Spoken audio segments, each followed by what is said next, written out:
back. It's Medical Monday right here on KRADIO News Channel 13. That means a visit, an in-studio visit by our very own Dr. John Torres. This is one of my favorite things, Medical Monday. I love it. We love Mondays because of you. Give out some great information that people can really, hopefully understand, and gives them some good insight into different things that are going on. We always appreciate having you. Speaking of good information, another reason to quit smoking. All right, and there's so many reasons to quit smoking, so please don't start. But this is a new one. A new study out of London says smoking tobacco could actually increase the risk of developing schizophrenia or other serious mental illnesses. Here's why. They think, the researchers, that nicotine interferes with the way the brain responds to pleasure and to reward, and that could trigger some of these mental disorders. Now, doctors in the past have highlighted the fact that people with psychotic mental illnesses like schizophrenia are also more likely to be smokers. But up until now, we've assumed this is because sufferers are smoking to deal with their distress.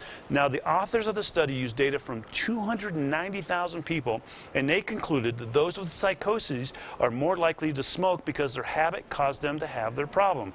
Now, they found that 57% of people treated for a first episode of a psychosis, like schizophrenia, ended up being smokers when they were first diagnosed. The scientists, however, do admit that they had only shown what's called a statistical link and had proved nothing about what in tobacco might actually contribute towards the mental illnesses. So again, they can't make that direct correlation and say one causes the others, but they're seeing all this data showing that, hey, it looks like it might be part of the issue, so don't smoke. That's the bottom line. This is a lot of things. Seemingly a big deal. I've never heard of. This could be a very, very big deal. And like I said, the nicotine hits that pleasure and reward center, and that could cause some issues with mental illnesses, especially if people are susceptible to it. So again, and the bottom line for anything health-wise, don't smoke. This is one more reason. Hear it over and over again. Right. Well, we talked earlier in the show about a frozen chicken recall. It seems like there's been a lot of salmonella cases in the U.S. so far this year. There have been, and most of these have been from food poisoning, eating bad chicken that might have the disease. By the end of June, 40 states have reported 181 people being infected with salmonella. Now, no deaths have been reported, but 33 infected people were actually hospitalized. But the reason this time is just a little bit strange. The simplest and easy way to say it is people need to stop petting their chickens. Now, most of human salmonella infections have been caused with contact of chickens, ducks, and other live poultry.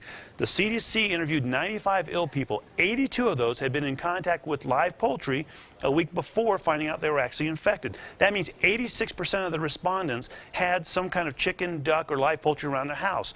Chickens are becoming popular pets in American homes, and the CDC strongly advises that chickens and other poultry be actually kept outside the house. This is part of the reason. And if you handle live poultry, make sure you wash your hands thoroughly afterwards. That's the best bottom line here, the biggest lesson. It seems like in the last 15 years or so, salmonella and food poisoning in general seems to have been elevated. I don't remember like growing up like, hey, be careful of that chicken or what you It has. It's gotten a lot worse, and the outbreaks have been a lot bigger. So you just need to make sure that you protect your food. Your meats you cut on a separate platform than you do the vegetables, wash a lot of washing, and cook it thoroughly.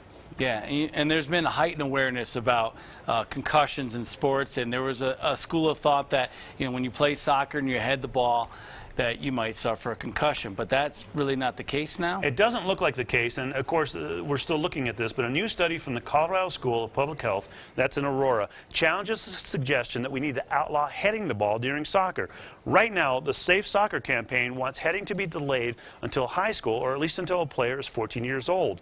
While it may be important for kids to learn to play it safe, this new study suggests that parents, you don't really have to be as concerned as we thought you did. What is important for parents and coaches is a couple things. One, know the signs of concussion when it happens and be ready to head for proper medical care when something like this happens. And number two, you have to know how to head the ball. There's safe ways to head the ball. Make sure your coach teaches you how to do that. And it's mandatory in pretty much every sport that if you're going to coach youth, you have to take that mandatory state concussion test so you know the signs and all the symptoms. Thank goodness, because again, concussion is not something to mess around with, and if you have a concussion, just don't play until it's over with. All right. Bottom line.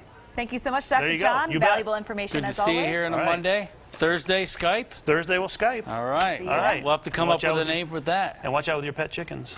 We will be careful. Don't bring them inside. We won't be cuddling them. We'll tell you that. Chickens. All right. Well, coming up, the book hasn't even hit the shelves, but it's already making headlines and the bestsellers list.